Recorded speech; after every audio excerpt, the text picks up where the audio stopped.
Hi, I'm Siri here at Yankee Rock Farm, based in the Champlain Valley of Vermont, and in the northeast corner of Connecticut at our second location. We raise registered Borrelesters, Border Cheviots, and Fin sheep for registered breeding stock, as well as meat and fiber. Along with our farming business, my partner and I shear sheep full-time as Yankee Clippers Shearing, serving all of Northeast and across the Midwest. Normally, this time of the year, I would be preparing myself and my flock to travel all around New England, participating in several different shows, fairs, and fiber festivals, including the New York Sheep and Wool Festival. There, I represent the Fin Sheep Breeders Association in the breed display barn. And this year, I was planning on giving a shepherd's talk about all things shearing. Although we can't meet in person, I'm happy to be here still virtually, giving my small presentation and hopefully teaching you a little bit more about what goes into shearing. If you do have any questions about anything I mentioned here, you can find all of our contact information on our website, which is www.yankeerockfarm.com. There you'll get our email and all the links to our social media. Everyone I know involved with the fiber industry, from the farmer all the way to the fiber artist, knows something about shearing. But considering that shearing is the most unglamorous part of the process, taking fiber from the animal to your final creation, I think shearers are most often forgotten along this process.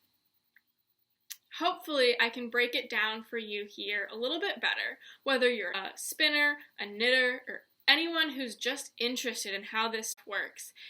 I want you to think about what it's like to be a shearer. We see thousands of sheep every year, all different grades of wool, all different types of management, and during all different times of year. Shearers can provide this unparalleled amount of knowledge, a complete survey of different sheep farms and different types of fiber that are grown in a region. We get to see and handle in our own hands all of the different fiber that is grown here in the country. Hopefully here I can translate some of that experience into knowledge for you. The first thing to talk about is equipment. As a shepherd myself, before becoming a shearer, animal handling came pretty easily to me. The equipment, on the other hand, took a whole new level of learning. What's cool about this is that the motor is actually taken out of the handpiece and put in this machine, which hangs up above my head. A shaft runs down from that machine to connect to my handpiece and give me all the power that I need, but in a lighter package that also vibrates a little bit less. What goes on are two different blades. We have combs and cutters. Combs are what lay on the sheep's skin and ride across it and gather up the wool in all of these teeth. The cutter is what's really doing the work.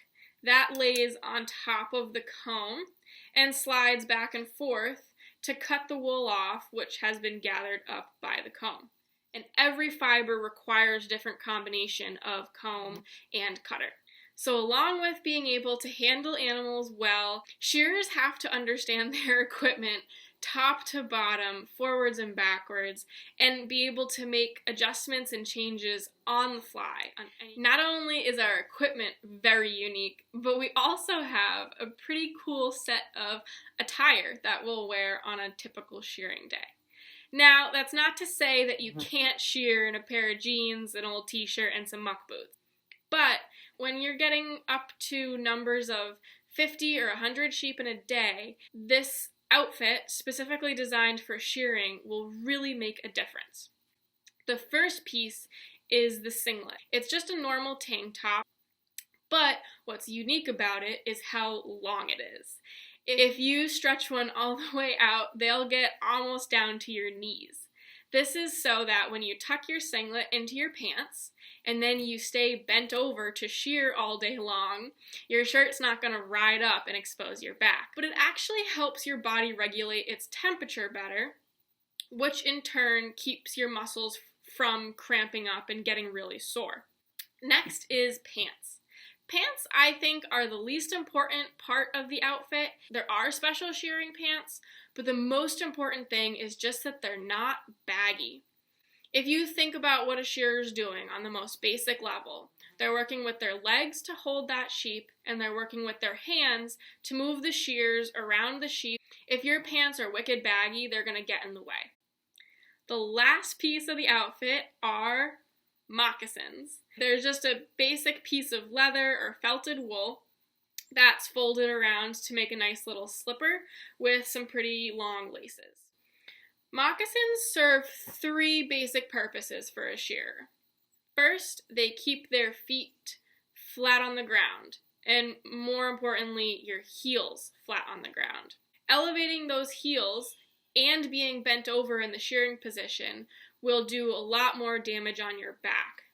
The next thing they do is almost make it so that you feel barefoot, which helps when you're trying to move your feet around the sheep to get them into all the different positions of the shearing pattern.